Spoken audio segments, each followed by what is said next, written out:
Hey, not sure if you want to be here. This is an educational tutorial on how to properly transfer cremated remains at home. It's really not for everyone. Although I've been tagged in a lot of at-home urn transfer fails.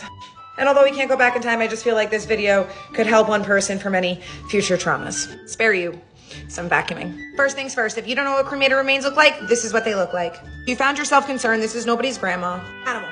For educational purposes. And like, so you know, this is only a portion. A full-size adult would produce somewhere between like 4 and 8 pounds. A whole lot more than this. Now, chances are, if you're doing an urn transfer at home, that you got the cremated remains back in the cardboard box. Unless you're transferring like urn to urn, a little outfit change, or like urn to keepsake. Now, unless the urn is sealed, meaning you cannot open it up because it is glued shut or sealed shut with some kind of sealant, meaning you have to break it to open it, chances are, if you can open it, the cremated remains will be contained inside a plastic bag. Same thing for the cardboard box, but inside the cardboard box, you'll probably find another box, which is a plastic box, and inside the plastic box is a plastic bag containing cremated remains. So what you should expect when you see the cremated remains is almost a powder and then like little tiny pieces that resemble rock. If you did not know, cremated remains are just bone fragments, meaning those little fragments you see are actually little tiny pieces of bone. Now, if you're transferring into like a pendant or a keepsake that has a really tiny hole to put the cremated remains in, I strongly suggest you only take the powder portion of the cremated remains as much as you can. Use a spoon, use the funnel, anything that it came with, but try to stay away from those fragments. If they do get in the hole, they can clog it. It can be very difficult to get it out. And yes, you can use a spoon to transfer cremated remains. It is very common, even here in the funeral homes. Now, depending on the urn you picked and the size of the cremated remains you have, you might be able to just pick up that plastic bag and place it into the urn. That's my kind of urn. So that's usually not the case, and if you're doing it and you realize that, don't try to force it and like push your hands in it, because the bag will break, and then like the bags aren't rip proof, you know?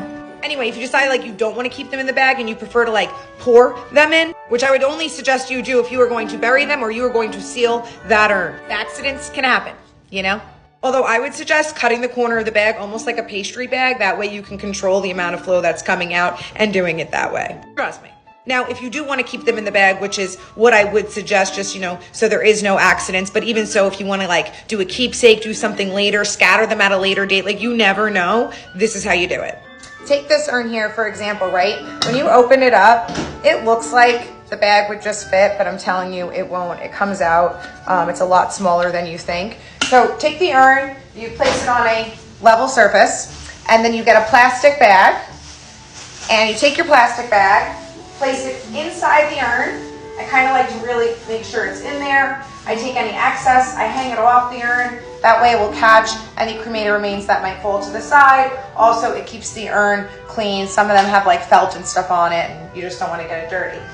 Then when it comes to putting the cremated remains in, you could do one of those two methods. You can do the funnel, you could do the cut the corner of the bag control type of thing. You could do the pour if you trust yourself method. But once you're done, you just take all the excess, you tie it off. You can use like a zip tie or a bread tie. You place it inside, you screw back the lid, and then you could always go back if you're going to scatter. If you want to give any to any family member, you can still access them. You also don't have to worry about anyone's curious mind or someone knocking them over. And one more thing, if you do get the cremated remains in that cardboard box or even with the urn, sometimes you will open them up and you will find a cremation certificate. That is extremely important if you ever intend to bury them in a cemetery or travel with them on a plane. Try not to lose it. You never know. Just put it with all your other important paperwork. And one last thing, because I feel like a lot of people ask like why I wear gloves and stuff down here in the funeral home. And, you know, I'm touching tables and stuff. And yes, they are cleaned and sanitized, but like, why risk it?